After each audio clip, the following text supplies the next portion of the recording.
Hello guys and good days po. Nandito na naman tayo sa another episode ng Sports About.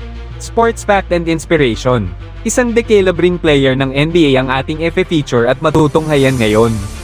Isang player na, di hamak na mas marami pa yung pasa kaysa pag-shoot. Isang player na kakaiba ang laro. Hindi pangkaraniwan pero, isang player na humamon sa mga legend ng mga manlalaro ng National Basketball Association tulad ni Black Mamba, Kobe Bryant at ang dambuhalang sentro ng Lakers na si Baby Shaquille O'Neal. Siya ay, walang iba kundi ang tinaguriang The White Chocolate ng National Basketball Association. The Legend of Elbow Pass. Mr. Jason Chandler Williams. Pero bago ang lahat, kung bago ka pa lang sa channel ko ay huwag kalimutang mag-subscribe para stay updated tayo sa lahat ng bagong videos. At ito na, unang salpak niya sa liga nung college days niya sa Florida. Malaki ang ambag niya sa liga, gayon pa man noong 1997 na liga naging starting 5 siya.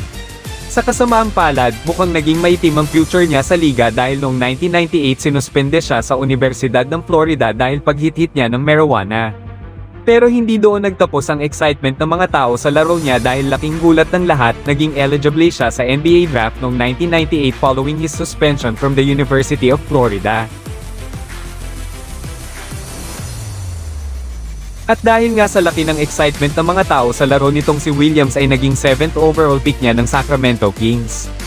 At dito na nagsimula ang professional career niya as NBA player. During his rookie year, kasama niya si Chris Webber, Vlade Divac, and Peja Stojakovic sa Sacramento. At dahil kay Williams ay naging playoff contender ang Sacramento Kings. At talaga nga namang umani ng maraming fans si Jason Williams dahil sa mga kakaibang pasa nito na nagpaigting ng mataas na excitement sa fans ng NBA. At taon ding ito naging isa sa top 5 bestseller yung number 55 na jersey. Dahil sa kasikatan niya sa liga ay medyo lumaki ang kanyang ulo at bumalik na naman siya sa pagiging addict niya sa droga. On July 20, 2000, sinuspende siya ng unang 5 laro niya liga dahil sa failure to comply with his treatment obligations under the NBA's letter anti-drug program. Makhang addict nga ang Mokong Nato.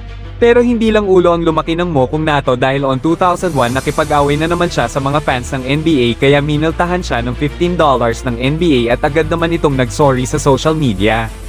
2001 ay nagpa siya na ang Kings na bitiwan na si Williams dahil sa pagiging tigasin ng ulo nito. Kaya sa taong ding ito ay na-trade si Williams sa Memphis Grizzlies. Sa panahong ito medyo batang-bata pa talaga ang team na Memphis.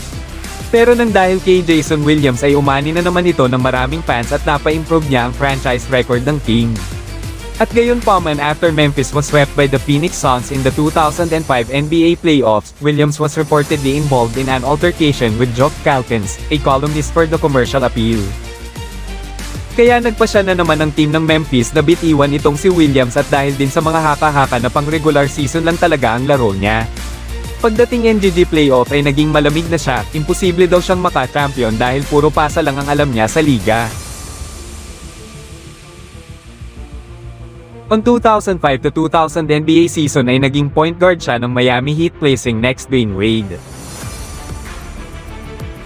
At dito na nagsimula ng pagkamulat ng lahat ng fans niya sa liga. Dahil naging championship contender siya dito sa Miami Heat since kasama niya dito si Dwayne Wade at ang dambuhalang sentro na si Shaquille O'Neal. Dito sa liga na to nasusukat kung hanggang saan talaga ang kaya niya. At dito na pinatunayan ni Jason Chandler Williams na kaya niyang maging isang champion at pinatinag ang lahat ng NBA fans nang when he scored in double figures 11 times in the postseason including 21 points on 10 of 11 shooting in Game 6 of the Eastern Finals against the Detroit Pistons.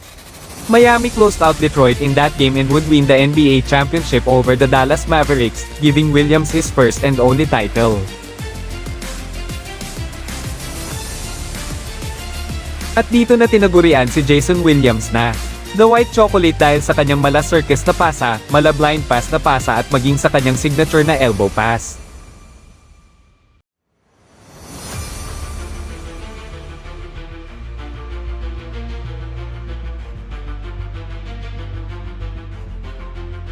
Following the next years of his NBA career ay nakalaro siya sa Orlando Magic at di kalaunan ay bumalik sa Memphis Grizzlies.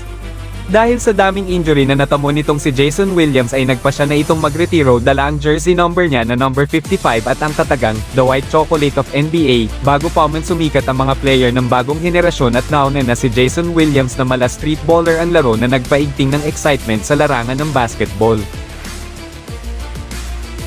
Isang player na hindi malilimutan ng lahat dahil sa kanyang di pangkaraniwan na laro na humamon sa mga legend ng liga.